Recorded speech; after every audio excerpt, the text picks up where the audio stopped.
Chapter 13. Future Tense. It had been an eventful day for the Starship Enterprise. They found an abandoned ship, floating in the middle of space with no power readings and a dead pilot. Mysteries compounded by mysteries as they found the dead pilot seemingly human on board. They discovered that the ship was bigger on the inside, so with a hatch and led down a some sort of device for unknown purposes or origins, but thankfully they discovered some solid information, more specifically in the portable database of Daniels, a former human some sort of temporary time agent had brought aboard. In it, they discovered enough information to replace the ship's origins. Unfortunately, the approach from the ship was swinging things back to the complicated. 20,000 kilometers in closing, Travis reported from the helm as Archer and T'Pol stepped from the turbolift, fingers dancing over the console. Frowning, Archer turned to his first officer as she studied the readings at one of the stations. T'Pol! The vessel is Tholian, she announced, glancing upward. They are extremely xenophobic. The High Command has had little and very little contact with them. Captain, it is unusual for Tholians to travel this far from their system. I'm getting some unusual thermal readings, Reed reported, as his console gave a sharp beep, near incredulity on his face. Softly warm inside that ship. More than 200 degrees. They are believed to be a non-humanoid species, T'Pol explained rather inadequately. Head bowing, Archer considered it for a long moment before making a decision. Open the channel. Slowly pacing forward, he waited until Hoshi hailed the ship before speaking. This is Captain Archer of the starship. He was interrupted by a series of squeals, clicks, and hisses, each one drawn a wince from the bridge crew. A moment later, a translated voice piped through the speakers. Jonathan Archer, please establish communications. Is there something we can do for you? Archer asked. More clicks, whistles, and then, we were sent to retrieve the vessel. Archer glanced at T'Pol, surprised and a little more worried than before continuing. I'd like to know how you heard about that ship. It is dangerous to you. Temporal radiation. Thanks for the warning, Archer replied slowly, but we can't give it to you. Another squeal, untranslated, and then the bridge shuddered, the entire ship rocking briefly. They have locked onto us with a tractor beam, T'Pol reported. We're losing speed, Mayweather added, a little less calmly. Hull plating, Archer instructed, turning towards Reed. Arm the aft torpedoes. That beam's interfering with our targeting scanners, Reed replied grimly, shaking his head. Release us, Archer snapped, trying to keep the anxiety from his voice as he paced the bridge slowly, approaching his chair. Or we'll destroy the ship in our launch bay. There was no response, no reaction. Do you hear me? Archer barked. The ship shuddered again, more softly as the Tholian ship released the tractor beam. A moment later, the ship broke its pursuit, sending off one last message of clicks, whirls, and whines that went untranslated. Frowning, Archer glanced at Hoshi, who was working at the console, to no avail. What did he say? Archer asked. I don't know, Hoshi replied slowly, almost reluctantly, but I don't think he was paying you a compliment. Settling into his chair slowly, Archer sighed, his jaw set as he murmured, I wonder if there's anyone else who thinks they have a claim on that ship. And arrived! The doctor shifted towards the exit, then paused before turning back towards the console. Probably should have stealthed her this time around. Trying to be a bit more subtle about this. It shouldn't be gone too long this time. He parked the TARDIS, now invisible and silent, in the same launch bay as the time ship occupied. The report on the entire incident that he extracted from the Relativity's stolen database had done wonders to help him craft this strategy, but there were curious gaps in it. For example, the report had mentioned a dead pilot had been found on the ship, but there was no medical report, no autopsy details, only that an examination had been performed. So where was the report? There were similarly scant details on the composition of the time ship itself. Therefore, the only thing he could do, like on Kirk's Enterprise, was to try and get it straight from the source. He intended to examine the ship first, and then find a computer access terminal to hack into the medical files. With any luck, he would be there for only 20-30 minutes tops. There was a risk in doing all of this. For one thing, this incident predates his encounter with Archer in Detroit, at least in terms of the captain's personal timeline. He had very much been trying to avoid making any notable ripples in the time stream, and being recognized in advance for their first meeting a year later would count to create. Hopefully, he wouldn't end up drawing the attention of the relativity's temporal hall monitors again. Slipping out of the TARDIS, the Doctor took a moment to scan his surroundings, confirming the room was empty before turning his attention to the time ship. The TARDIS's stealth field fluctuated as he shut the door, then stabilized, leaving it entirely invisible. He would have a good few hours before the power reserves ran too low to maintain it. "Hello, gorgeous," the Doctor cooed, starting to run his buzzing screwdriver up and down the scorched vessel, pausing for a moment to peer into the open hatch. Not a blue box, but maybe the chameleon circuit wasn't damaged in this universe. Well, not damaged in the blue boxy way, dullest desktop theme I've ever seen, though right cramped. Hatch, this seems to lead to the spatial compression. I wonder if... A glance at his screwdriver had his eyes widening and his priorities changing as he realized a pair of life forms were just seconds away from entering the launch bay. Without enough time to get back to the cloaked TARDIS, the Doctor did the only thing he thought possible. He slipped behind the time ship, pressed against the curved surface, and holding his breath as he heard one of the hatches pop open. Footsteps clopped across the metal plating a moment later, a British and American voice carrying on some sort of conversation they had been having. "Now, if I had a chance to see the past, I'd jump at it. I always wanted to meet a Stegosaurus," the American was saying. "He'd make a quick meal of you," the Brit retorted. "The Stegosaurus was an herbivore." There was some scratching and a squeal of metal on metal. "If I could travel back in time, I know exactly the year I'd pick. 1588. "Oh, no," the Doctor muttered under his breath. "Rubbish year, that is. Too much dust." What happened in 1588? The American was asking. "England defeated the Spanish Armada." "I'm sure someone named Reed has something to do with it."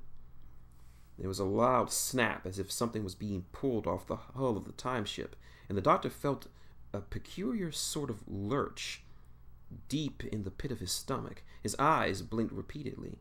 By the time he regained his equilibrium, he realized the very same conversation he had just been heard seemed to be repeating itself. "Now, if I had a chance to see the past, I'd jump at it," the American, of course. "I always wanted to meet a Stegosaurus. He'd make a quick meal of you." "Oh, no," the Doctor muttered, dearly wishing that he had the privacy to take a scan with a screwdriver. "The Stegosaurus was an herbivore." "It seems like we were just in here," the Brit had said, sounding puzzled. "If I could travel back in time, I know exactly the year I'd pick." Both of them at that last part said 1588.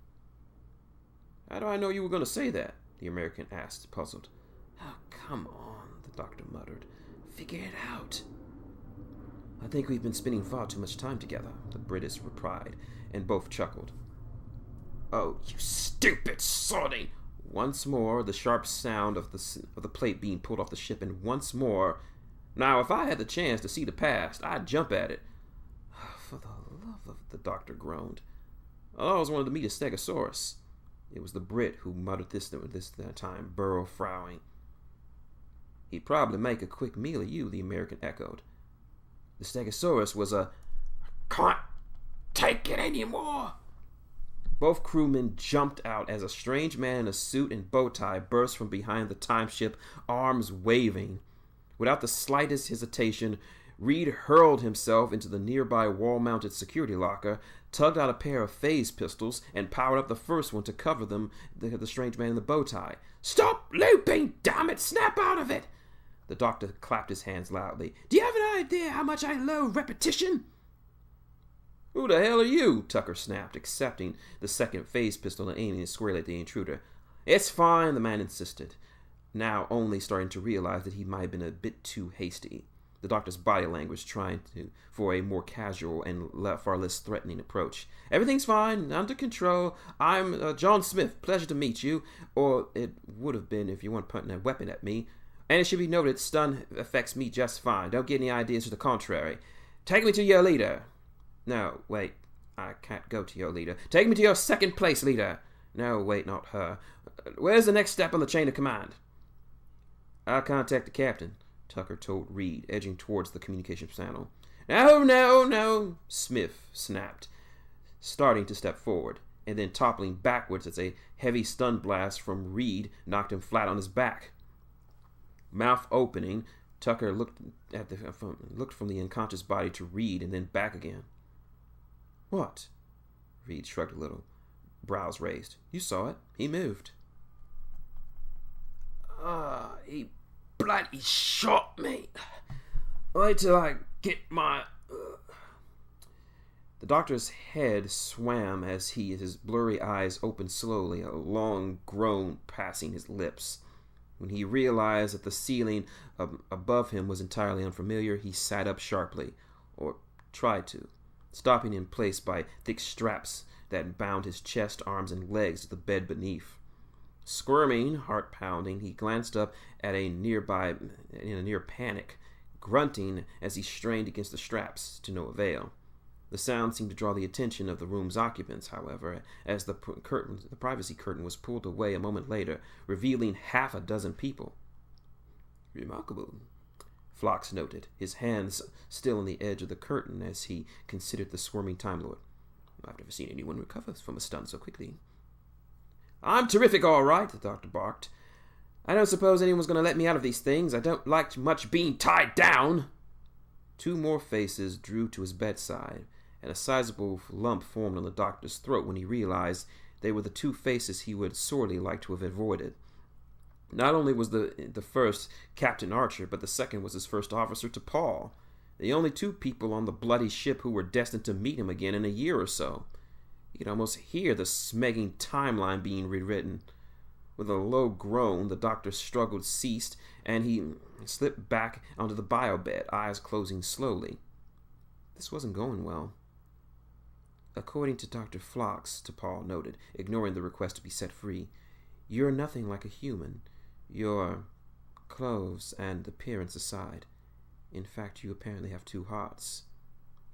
Everyone always gets melodramatic about the two hearts, the doctor muttered, starting to fidget against the straps again. It's really not that big a deal. I mean, a few times I've had only the one working. I assure you, it struck me as the greater crime by far. Who are you? Archer snapped, drawing closer to the Time Lord's bedside. What the hell are you doing on my ship? The doctor's mind, which had been working overtime to try to figure out some believable explanation, snagged just a tiny bit of information from their meeting in Detroit. Specifically, it was a name. Mentioned only a couple of times, and not even with much background. Mentioning it was risky, disastrous if Archer hadn't even encountered the man yet, but, well, what choice did he have? Daniels sent me. That seemed to work as Archer's eyes narrowed just a little, taking a long half step before glancing towards the security personnel. Reed, wait outside with your men. Sir? It'll be fine, that's an order. Not looking entirely convinced of the wisdom of that move, Reed nonetheless filed outside of the sick bay along with his pair of security personnel, leaving Archer, T'Pol, and Phlox alone with the Time Lord. A gesture from Archer had the Denoblian remove the restraints from the doctor, even as he shifted to stand at the end of the bed. So, Archer said, Smith, right? If Daniel sent you, then I take it the faction in his time frame is aware of what happened here. Not all of it, not yet, the doctor explained truthfully, sitting up as he switched smoothly into blatant lie next, making it up as he went. The temporal interference thrown up by that ship is making it difficult to see what's happening from our point in the time stream, so they sent me here to investigate, prepare a report, and such. I was down there trying to take some readings when you and your crewmen came in. sort of panicked and hid. I'm new to this. Fresh, young, and recruit, and such. We have this under control, Archer insisted, scowling. Well, no, the doctor replied, eyes widening a little. You really don't. What you have here is a very advanced, very dangerous piece of technology in your shuttle bay, and at least one species that's bound and determined to march over here and seize it by force. What you also have is an absolutely no idea with what you're dealing with or any frame of reference for which to perform your analysis. Don't get me wrong, doing a rather bang-up job as it is so far, but you're walking a fine line, so fine that all it takes is one slip to turn itself into self-made granite. Archer's scowl only deepened, and after a moment he finally growled, What do you want, then? Let me get a good look at the medical data you've assembled on the pilot, the doctor replied. Please, it's important. Sighing, Archer nodded to Phlox, who, curiosity plainly stamped on his face, activated one of the nearby displays, turned it toward the doctor. Hopping off the bed, the doctor checked the readings eagerly, but the smile on his face quickly faded when he saw what was there.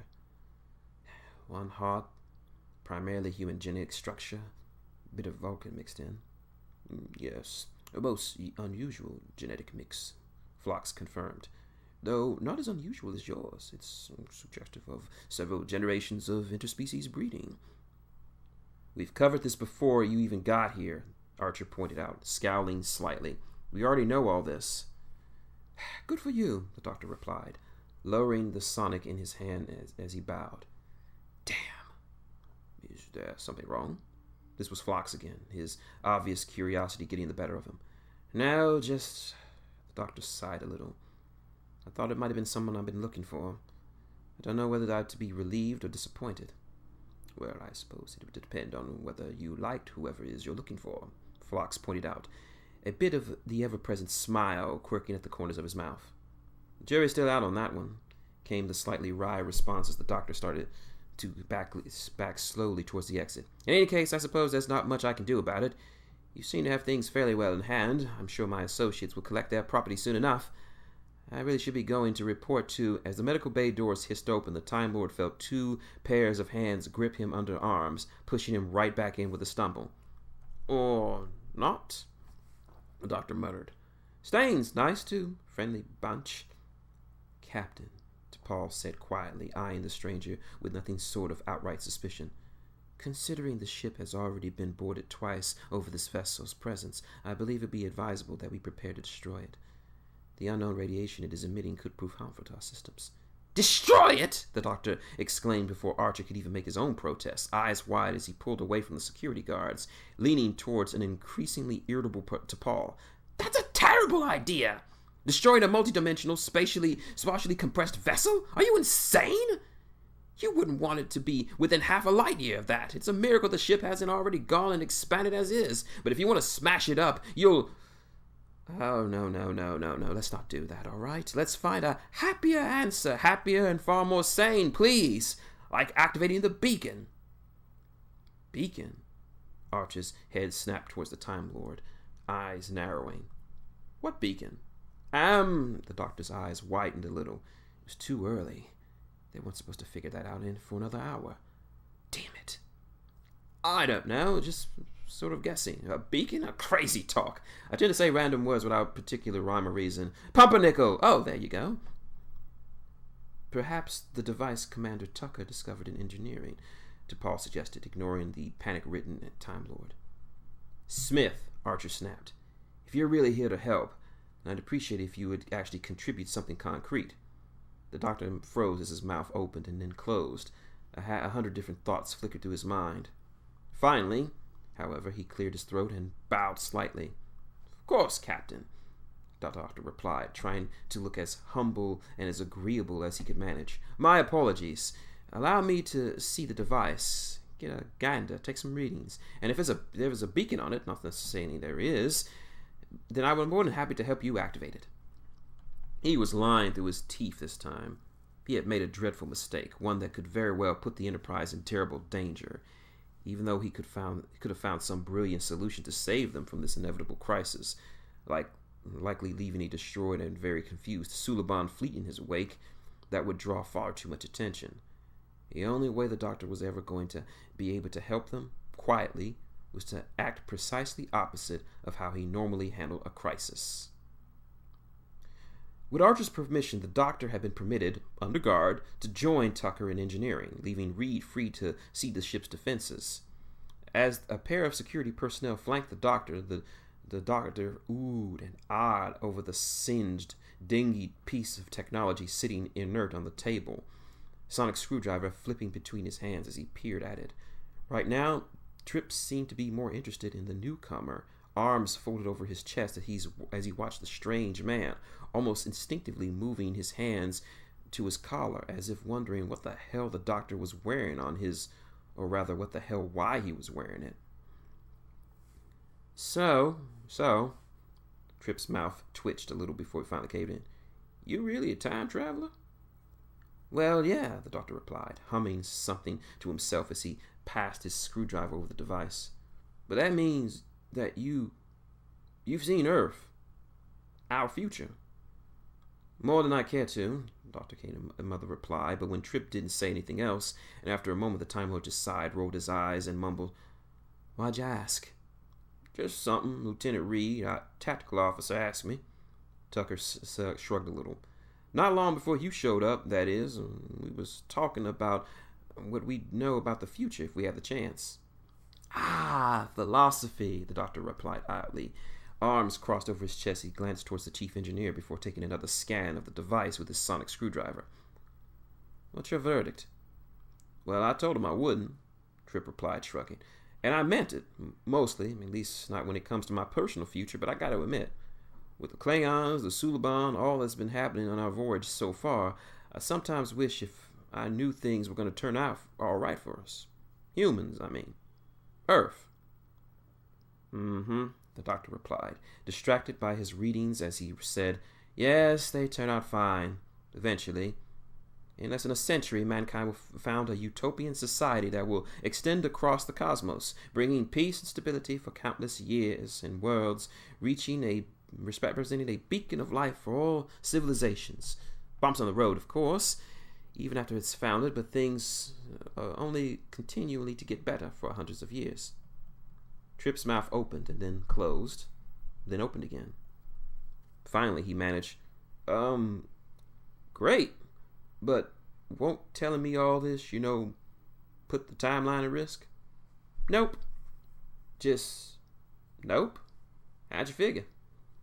Oh, simple, the doctor muttered, not even looking up from the readouts. If you tell anyone what you've heard from me, if the knowledge falls into the wrong ears, then history as you know it will be irrevocably altered, and the lovely utopian society that you lot have in the future might very well be replaced with unending pain and suffering for your entire race, followed quickly by mass extinction. There was a pause. Well, Tucker muttered, looking a little horrified. When you put it that way, I guess I'll keep from running my mouth. I know, the doctor replied cheerfully, giving him a brotherly pat on the back before focusing once more on the problem at hand. Now, what we have here is a temporal beacon which, when activated, sends a signal into a specific point in time and space, altering whoever owns it. That's something that has gone wibbly. Tucker's nose is wrinkled a little. Wibbly? Wrong, the doctor clarified. Anyway, giving the beacon a poke with his finger, the doctor confirmed, this is actually a tremendously efficient system, because the laws of temporal analysis indicate that if you are capable of intertemporal transport, are shielded from the effects of changes of the timeline, and are aware of a specific time and place of an important event, then you essentially have all the time in the world to accomplish it. All we have to do is activate the beacon, and within moments, they'll have a lock on to the beacon, and with any luck, their property, which should be tagged, I was hoping. Well, all right, Tucker replied, burls lifting as he drew in a deep breath, laying it whoosh from his mouth. So, how do we get it working? The doctor shook his head. Oh, not a clue. Tripp stared at him for a good minute and a half before waiting to see if the doctor was going to explain why. Instead, the doctor's attention actually wandered, as he seemed to be far more interested in the humming warp reactor in the center of the room.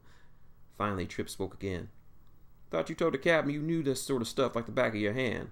Well, I do, came the slightly indignant reply, but I didn't mean to be catty. Your technology is woefully underdeveloped. At least the last time I did a major project like this, I had the benefit of a replicator. What's a replicator? Tucker injected. Unending pain and suffering, the doctor reiterated loudly. Right. Forget I asked. My point is, the doctor sighed, that I've already had 14 ideas on how to accomplish this task, all brilliant, all certain to succeed, but tossed them out because I realized I didn't have the necessary equipment, and that building said equipment from scratch would take far, far too long to accomplish. Tripp fell silent as the doctor continued to poke idly at the device, occasionally running his screwdriver across it, but otherwise looking more like a tourist than a proper engineer. The frown on the Time Lord's face was hardly comforting either.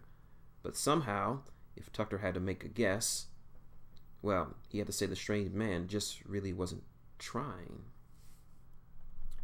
Stepping onto the bridge, the archer tried to let the tension bleed from his shoulders as he paused at T'Pol Station, just long enough for her to shake her head and murmur that there were no signs of pursuit. Hoshi, contact the Takir.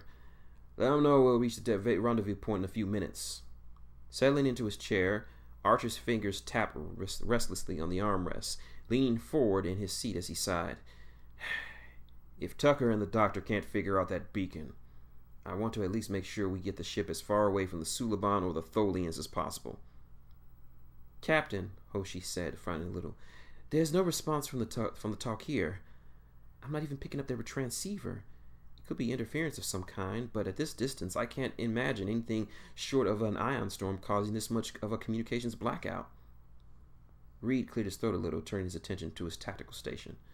Anybody else have a bad feeling about this? Since this started, the captain murmured, and then tapped the communications command on his chair. Archer to engineering. Tripp, how are things going down there? You honestly call these composite materials? The doctor's voice could be heard babbling in the background, his words not directed at Archer. Honestly, it's a miracle you lot achieved faster than light travel in the first. Captain! Tripp came through, more than a little irritation seeping through the chief engineer's words. We need a little bit more time to puzzle this out. We're having trouble getting a interface set up. It's a bit tricky meddling with one of our engine cells with this technology. Tucker's voice lifted a little, as if he was calling someone across the engineering. And some people are just dragging us down here, whining constantly about it. It's not whining when I'm constantly telling you this is a terrible, terrible excuse for a particle converter. Archer sighed a little, rubbing his face as he murmured as calmly as he could. How much longer do you think it'll take? Well, Tripp replied, still raising his voice, if someone would get out of the damn crawl space. You do realize these conduits need replacing, yes? Then I'm hoping it'll be a couple of hours, Captain. Captain, T'Pol interjected, just a hint of concern creeping in her voice. Several Suliban vessels are approaching. They'll be within range and within 5 minutes. Tripp, Archer said quietly, you've got 10 minutes. Did he seriously say 10 minutes? The doctor's voice piped in the background. No problem, Captain, Tripp replied. How is 10 minutes not a problem? Archer out. T'Pol, go to maximum warp. A little more than 5 minutes after they had been given their warning from the bridge, the engineering bay, as well as the rest of the ship, began to tremble and rock as the Enterprise was bombarded by the pursuing Suliban vessels. Engineering staff scuttled like worker ants, keeping the warp engines functioning and sending damage control teams where needed. You know, the doctor groused, gripping the railing near the warp reactor stairwell as the deck lurched from one side beneath them. It would be nice if your captain could keep the ship from shaking so incessantly. It's very distracting. You can complain to him after we're done, Tripp snapped. Come on. I think we've almost got it. That's a blatant lie and you know it, the doctor replied, teeth gritting as the ship shook once again, forcing him to brace himself on the stairwell. There simply isn't enough base material to construct a proper interface, at least not enough to regulate the power and energy through the device without making it turn into a very pretty little sparks and uselessly smoking sizzle. Suddenly the ship lurched more violently than ever before, sending the Time Lord, Tripp, and half the engineering staff sprawling on the ground. Several conduits and consoles throughout the room erupted into sparks, the lights starting to flicker just for a moment before flaring to life. Cursing under his breath, Tucker hauled himself back to his feet and hurried to one of the now narrow spaces beside the warp reactor, checking on what damage had been done, even as the doctor sprang upright, glancing about. "Right," the doctor beamed. "Excellent." "How the hell is that excellent?" Trip called from a nearby console. "Never mind, you." Before Trip could question the madman further, Archer's voice crackled over the intercom. "Trip, we could really use warp engines right about now." Moving back towards the end of the reactor, Trip shook his head. "The antimatter's injectors are fused. We need a few hours to replace them." "How about weapons?" "Every power relay on the ship's been scrambled," the engineer replied, starting to stabilize the reactor shielding. "Then forget everything else. Get that beacon working." Tucker paused in the middle of his diagnostics and head tilted a little bit. "Sir?" "Whoever built that ship might be able to send help."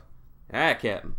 Returning to the table, the device and the doctor, last of which seemed to be working a great deal more enthusiasm now, Trip's eyes lit up in excitement. "Run a raw current through the entire thing. The beacon will turn on for 10 seconds before the unregulated currents fuse half of the components together," the doctor pointed out, but he was grinning.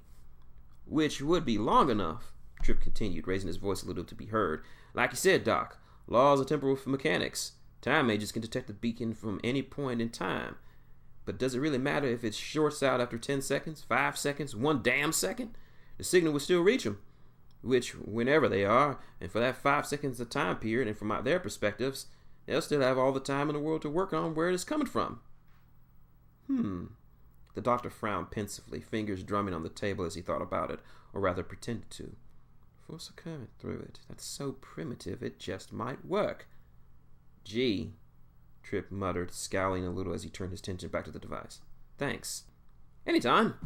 Snapping his fingers, the doctor waved off Tucker's hand as the chief engineer lifted one of his many tools, instead of holding up a single sonic screwdriver. "All right, then. Let's get to work." "I'm going to hold you to those 4 minutes," Archer was saying for the second time as he pulled off the casing of a torpedo in the launch bay, intent on getting the warhead out of it. Having decided that they couldn't risk letting the ship fall into the hands of the Tholians, Archer and Reed had commandeered a torpedo and brought it to the launch bay, intending on destroying the vessel if it became absolutely necessary.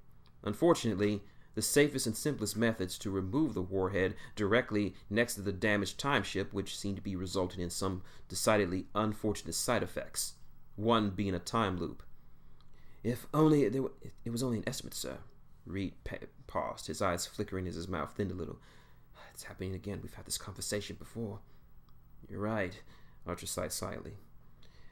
"How far do you think we've gone last time?" Reed shook his head. "I'm not entirely certain." Sighing, Archer muttered, "I think we may have removed the warhead. If time is not repeating outside the launch bay, the Tholians could be..." A sudden indistinct sound cut them both off as Reed took a single step back, eyes widening and face paling. Archer whirled around, just in time to see the entire time ship ripple with distortions, and then vanish into thin air. Eyes widening, Archer first thought it was perhaps the Tholians that beamed it off themselves, but common sense suggested that if they had the capability, they would have done so earlier. Bridge to Captain Archer," T'Pol said quietly, a hint of relief covering her tone. "The Suliban fleet was destroyed, and the Tholians have broken off pursuit and gone to warp." "The ship vanished, Subcommander," Archer replied. "Any chance they were responsible?" "I do not believe so," T'Pol replied. "We're detecting no signs of a transporter beam. I believe they may have departed because they realized we no longer have the ship." "Fortunately, they're not the sort to hold a grudge," Reed muttered under his breath, drawing a wan smile from the captain. "Thanks, T'Pol." Drawing a deep breath and letting out a whoosh of air, Archer gestured to the torpedo, silently instructing Reed to return it. "Try and contact the Talkir. Offer whatever help we can to them and have Phlox prepare for potential casualties. I'm going to stop in engineering and make sure we still have that beacon to thank for whatever just happened." "Aye, Captain." Less than 5 minutes after the last Tholian ship had gone to warp, the doctor had announced, quite urgently, that it was time that he went on his way, rather than later. Trip had been more than happy to see him go, as he muttered very testy report to the captain between gritted teeth that had indicated. Given T'Pol was coordinating aid aboard the Tal'Kir and was still in denial about the very concept of time travel in the first place, Archer ended up being the only one who escorted him to the turbolift. Stepping inside together, the doctor quietly asked that he be brought back to the launch bay, and though Archer didn't ask what he specifically why, he kept the questions to himself. "So," the Time Lord said with a few moments of silence, "think your crew will miss me?" "Well," Archer replied, "Tripp's made it clear that he never wants to see you in engineering, ever again. He said it was like being a tour guide for an ADD adult 10-year-old on a sugar high." "Well, what can I say?" the doctor replied, seemingly not bothered by the comparison. "I'll express myself. You ended up complaining and distracting him without providing any one useful idea or contributing to the effort. Tucker convinced me that he would have gotten much faster without your help." Archer paused for a moment before glancing at the Time Lord. "You were stalling him deliberately, weren't you?" The doctor's head snapped around in surprise, and he instinctively opened his mouth to protest, but then just gave a little rueful grin. "Maybe a little. Well, everything worked out, and I don't want to look a gift horse in the mouth, but why?" "Well," the doctor replied, frowning at his watch, "the Suliban would have wiped you out regardless of whether or not the time ship was sent back. So it wouldn't have been wise to activate the beacon before the Tholians dealt with them. Exactly what happened during the original incident, but my arrival in the time stream sped things up a little more than I anticipated.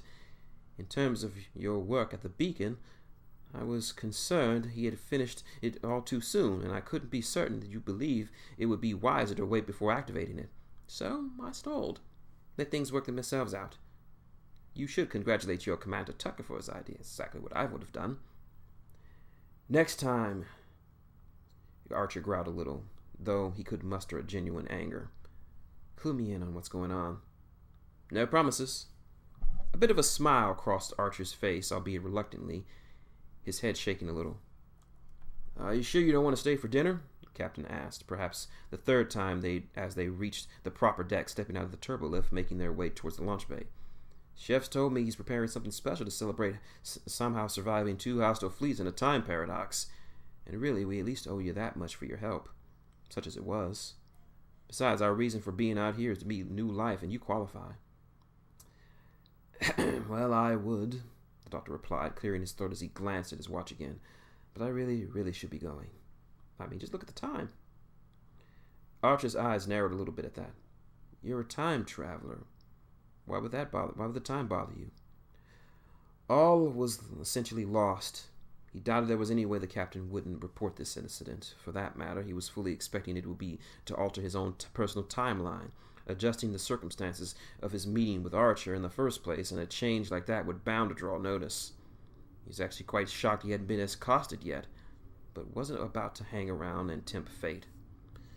I don't mean time in such silly measurements as a planetary spin cycle," the doctor protested, slightly subconsciously accelerating towards the bay. "I mean as in designated events time. Lunchtime, cricket time, tea time. Unnecessary, risky, damn danger time. One of my favorites, second only to cricket time. In this case, my watch tells me clearly that we have just reached depart the Enterprise before anything goes wrong time, which is what somewhat less favored, but I've always considered myself very punctual, except for when I'm late or when I don't want to go, and oh dear." As they entered the launch bay, 2 things became immediately apparent. First, the TARDIS was there, or rather, the TARDIS wasn't cloaked anymore, sitting there in all of its blue, boxy glory. Second was a man who stood beside the time machine, not trying to touch it or get in, but just waiting. The uniform of the man was entirely unfamiliar, seemingly a bit of a one-piece suit that, all at once, was the purest black, even as it shimmered 1,000 colors. Even every other feature about this man, from the receding hairline to the average height and girth, said nothing but the most ordinary of things. But for the doctor, who was quite accustomed to wearing so harmless a mask, it didn't fool him in the slightest. It was Archer who spoke first. He didn't sound too thrilled. "Daniels." "Hello, Jonathan." Daniels smiled just a little as he lifted up a curved weapon, wincing. "Sorry." "Wait, what? The rest was cut off by a grunt as Archer was knocked out by a compact blue beam slumping against the far wall, even as the Time Lord stumbled to one side, whipping out his sonic and pointing it forward. Another man in a similar uniform stepped out from behind the TARDIS, weapon at his own raised, but Daniels made a sharp gesture with his free hand, instructing the second time agent to stand down. The doctor was hardly going in to lower his guard and kept his screwdriver raised, prepared to turn up the gravity plating if he had to. Daniels didn't make any further hostile moves, however. Instead, he just looked at Jonathan's fallen body for a moment, gestured for his companion to tend to the man, and then turned his attention to the Time Lord. "Doctor, could I have a word?"